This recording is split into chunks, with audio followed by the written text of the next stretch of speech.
போங்க, நாங்கள் ரெடி பண்ணி வைக்கிறோம். சரிங்க. நீங்கள் எழுதி வைங்கப்பா, நாளைக்கு ஆஃபீஸ் போது கொடுத்துறோம். புதன்கிழமை காலையில் ஒரு 10 மணிக்கு வந்து வாங்கிங்க. ரெடியாக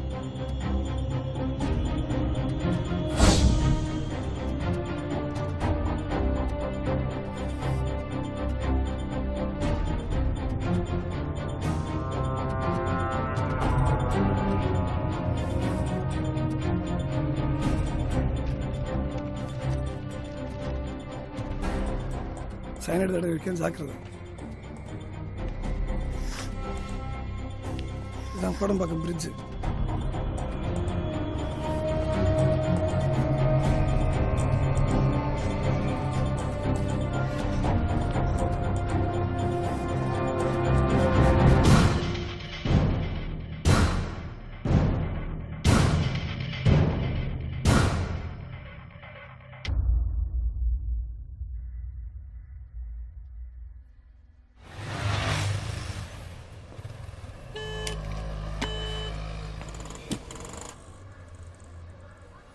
சொல்கிறேன். கீழே வந்துட்டேன். ஓகேடா.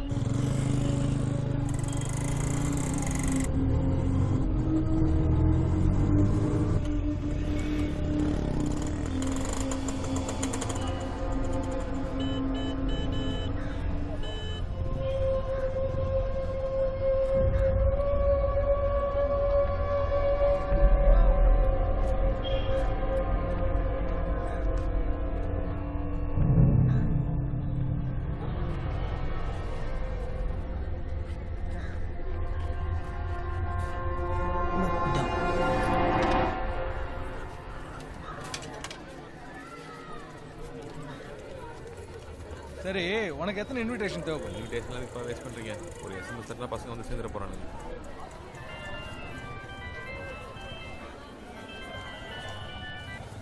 ஹலோ, கார்டு வாங்கிட்டு போனீங்களா? அந்த கடையிலேருந்து பேசுகிறேன் சார். கடை இருந்து 25 வருஷம் சார். கஸ்டமருக்கு கிஃப்ட் கொடுக்குறேன் சார். உள்ளே வந்துட்டு போக முடியுமா சார்? சரி வரேன் சார். வா கடையில் ஏதோ கிஃப்ட் கொடுக்குறாங்களா, வாங்கிட்டு வந்துடுறேன். சரி. ஓ,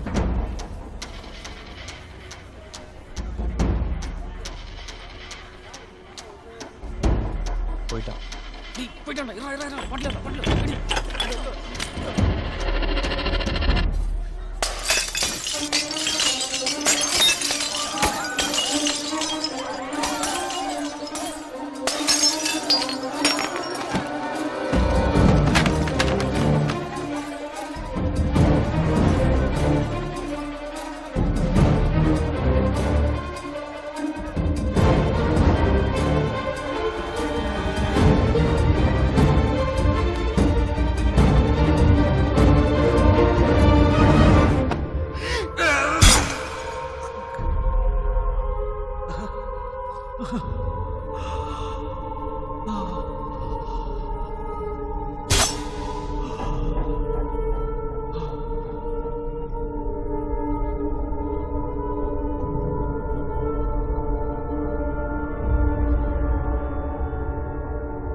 நேரம் நான் இதை கேட்காமல் கொடுத்தாயே எதற்காக தெய்வம் இல்லை எனும் போது கோவில் எதற்கு இல்லை நீயும் எனும் போது வாழ்வே எதற்கு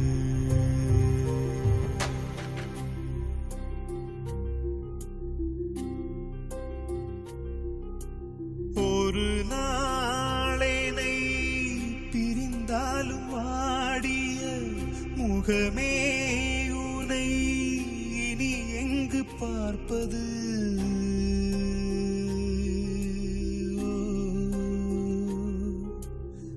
எனதாசைகள் எனதாசைகள் நிறைவேற ஏங்கிய மனமே உனை எதை தந்து மீட்பது அழுதிடக்கூடாதென்று அறிவுரை கூறுவாய் அழுகையை நீயே தந்து போனாயே உறங்கிட நேரம் இன்றி உழைத்திடும் கண்களே நிரந்தர தூக்கம் என்ன தாயே தெய்வம் இல்லை எனும் போது கோவில் எதற்கு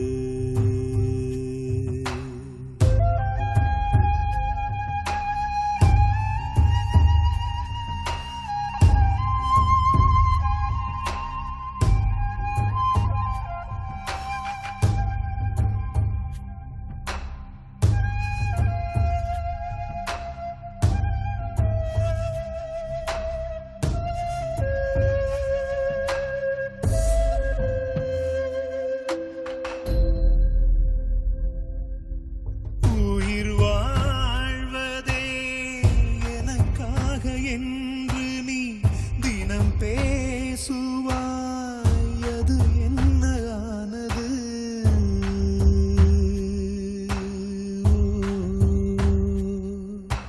தலை மேல் சுமை இருந்தாலும் புன்னகை தருமே இதழ் அது எங்கு போனது நடந்திட பாதம் தந்து வழிகளை காட்டினாய் நடுவில் முந்திச் சென்றால் என் செய்வேன் எது எது இல்லை என்று எனக்கென வாங்குவாய் இறுதியில் நீயே இல்லை என் சொல்வேன் தெய்வம் இல்லை எனும் போது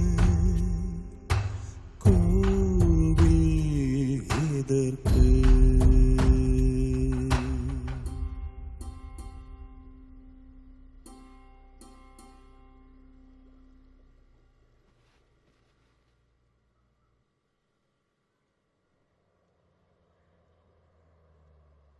அப்பா சாகிறதுக்கு கொஞ்ச நாள் முன்னாடி ஒரு ஆக்சிடென்ட் நடந்துச்சுல, அது கூட மர்டர் அட்டெம்ப்டாக இருக்குமோன்னு தோணுதுடா. எப்படி சொல்ற? அப்பா மார்ச்சரில் ஒருத்தனோட அடையாளம் சொன்னார்ரா. அப்பா செத்த இடத்துல அதே மாதிரி ஒருத்தன் அப்பாவே திரும்பி பார்த்துட்டு ஓடனான். அப்பாவும் அவனை பார்த்தாரு. அண்ணா எனக்கு என்னமோ ஆ வாங்க சார் உட்காரு.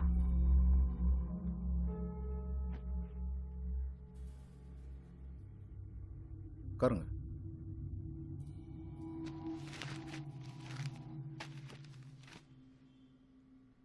டீ போடுறா.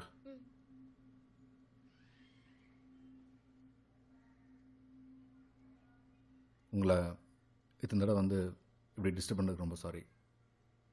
இந்த பையன் பொண்ணு கேஸில் இன்னும் எந்த க்ளூவும் கிடைக்கல. பல இடத்துல விசாரிச்சாச்சு.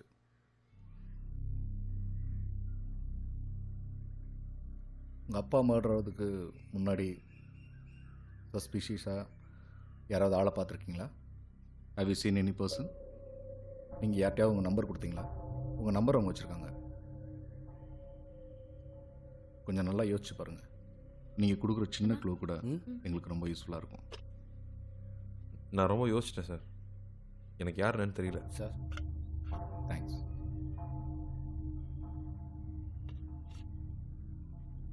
சார் ஒரு சின்ன ரிக்வெஸ்ட் சார். நாங்கள்லாம் சாதாரண ஃபேமிலி சார். இந்த மாதிரி போலீஸ் அடிக்கடி வந்துட்டு போனா போதும் சார். சாட்சி சொல்லணும்னு வந்து எங்கள் அப்பாவும் செத்துட்டாரு. ப்ளீஸ் சார், இனிமேல் இந்த கேஸ் சம்மந்தமாக நான் டிஸ்டர்ப் பண்ணாதீங்க சார் உங்கள் அப்பாவை கொண்டிருக்காங்க சார் அவங்க. சார். நடந்து போச்சு. எங்கள் அப்பா திரும்ப வரப்போகிறதில்ல. எனக்கு ஏதோ நடந்துருமோன்னு என் ஃபேமிலி பயப்படுது சார்.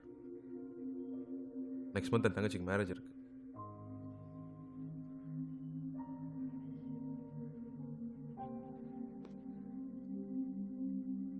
போகலாம். தேங்க்யூ.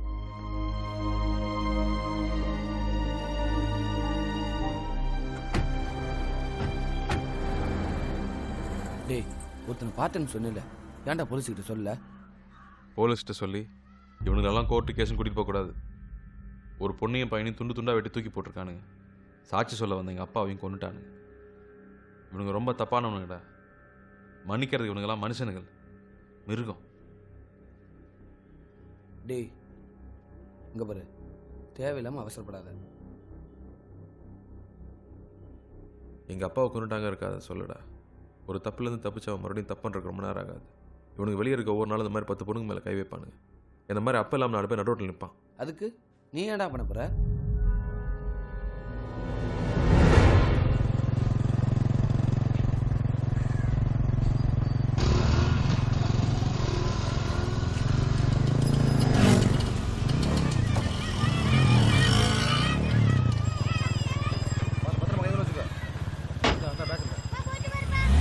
பார்த்து பத்திரம் பார்த்து.